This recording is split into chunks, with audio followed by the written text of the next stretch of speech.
Hello people, today I have with us the high grade witch from Mercury, Guel's Dilanza.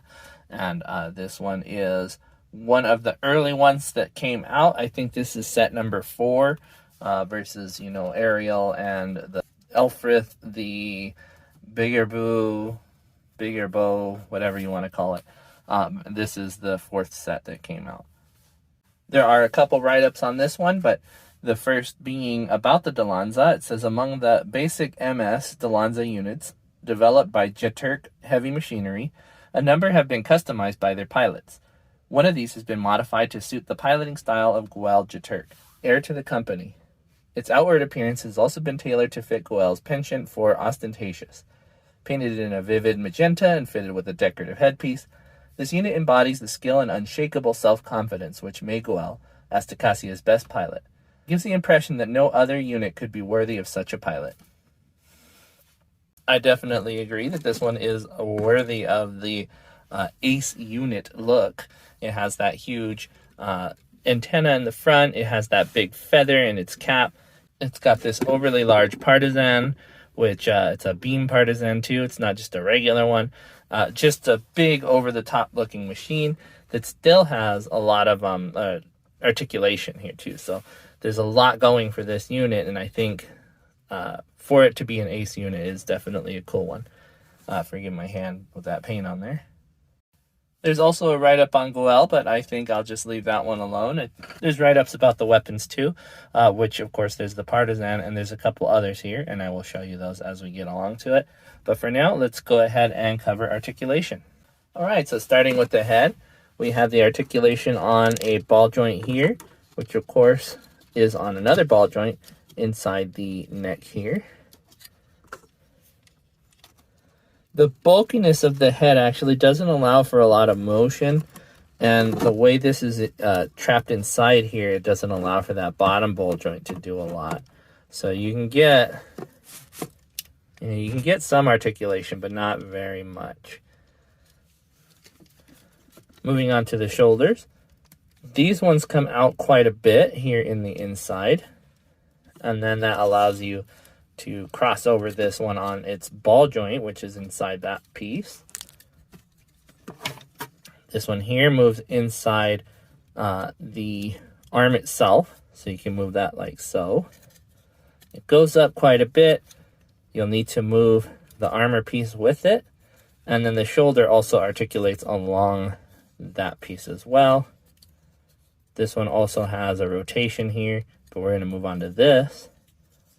So this piece plugs into the shoulder armor and can actually rotate on that axis. Of course, you don't really want to do that, but you can do it if you have to. That pegs into that piece that rotates, and you can move it like so. And then that one also has an articulation here, so you can move that up and down. Of course, you see that's where his weapon is stored. That's his gun and his magazine. Not really articulation, but it is something that, since it's there, we might as well show it. Articulation is exactly the same on the other side, except for on that side he has his beam dagger. Put this guy back. He doesn't really want to stay on. And then, of course, I mess with his horn. There we go. So for articulation inside the body, there's, like the IBO, a captured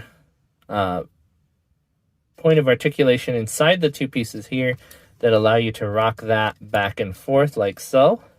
It doesn't do a lot, but that also pegs into the point of articulation here, which allows you to rock.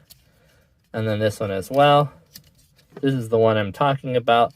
Lets you move it up and down, and then rocks back and forth on here, as well as on a ball joint. Ball joint, acts like a ball joint inside that. So you have quite a lot in terms of how you can move that chest armor and waist armor. Very cool.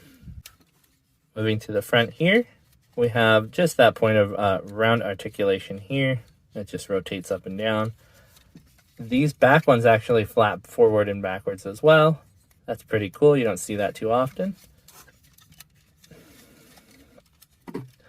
These big beefy legs stick into here, and they can rotate along that axis. just like so. And that's why these fold out, so you can actually move that leg that way. You can actually move it out some too, rotate it even further. So you can get a lot out of those. It's surprising to me how much. But moving on to the leg, that's the one that you're going to rotate on. You're going to move that up and down like so. You can move quite a bit. And then, of course, you have a rotation point at the hip. No poly caps here, so that will wear out eventually, which is kind of a bad thing. But be careful with it, and it'll last you a good long time. These are similar to 30-minute mission C-clips. And that allows you 2 points of articulation here. This one moves, let's see. This one moves along that axis, and then the bottom one can move just like so.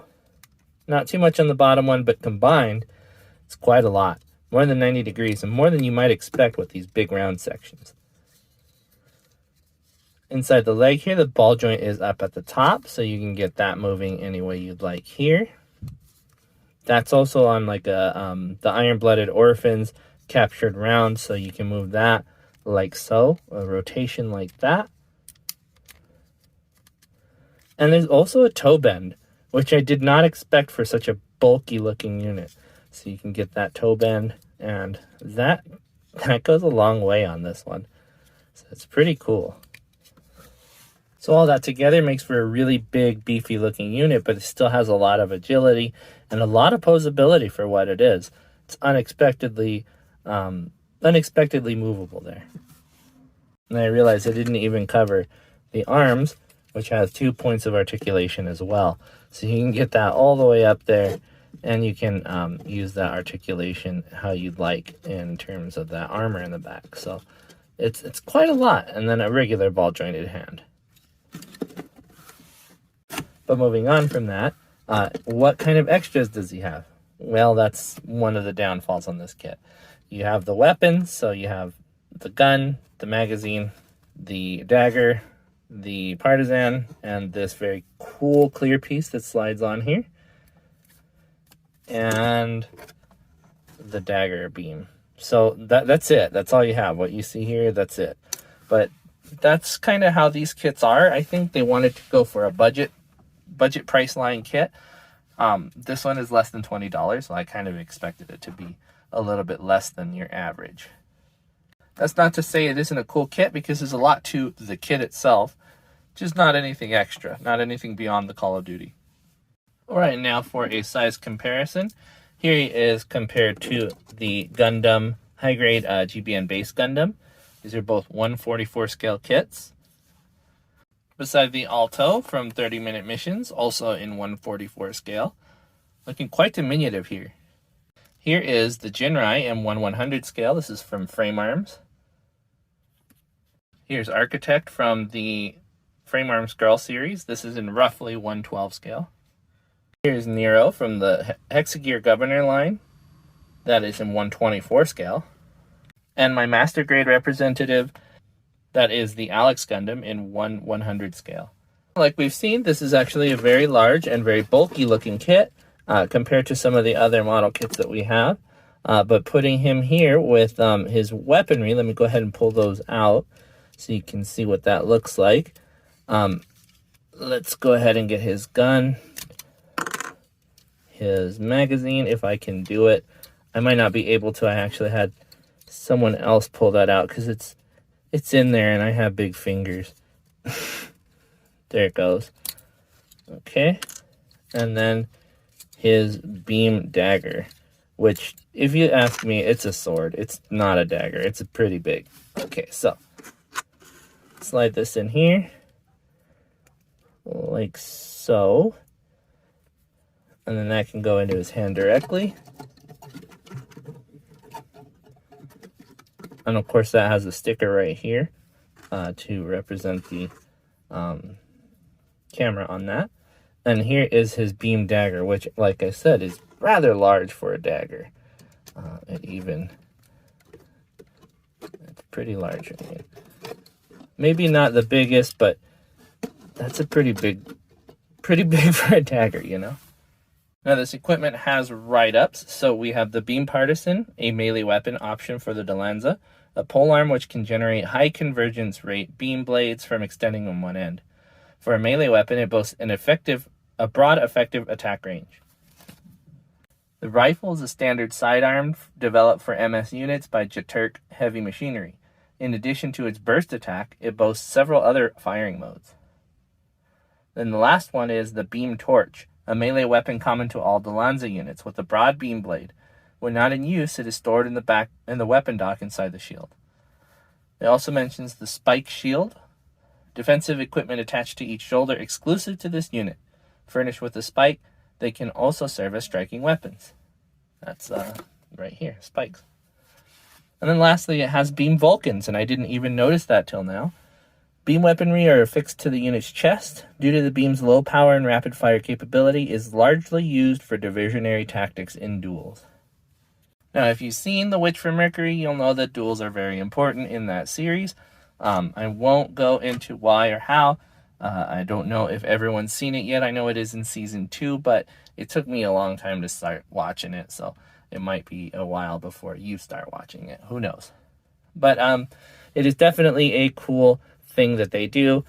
This was the Ace unit before the Aerial came to class, and as you might know from what I just said, trying not to spoil it, it was very quickly ousted. It's still a really cool unit, and I hope they show more of these Dilanzas.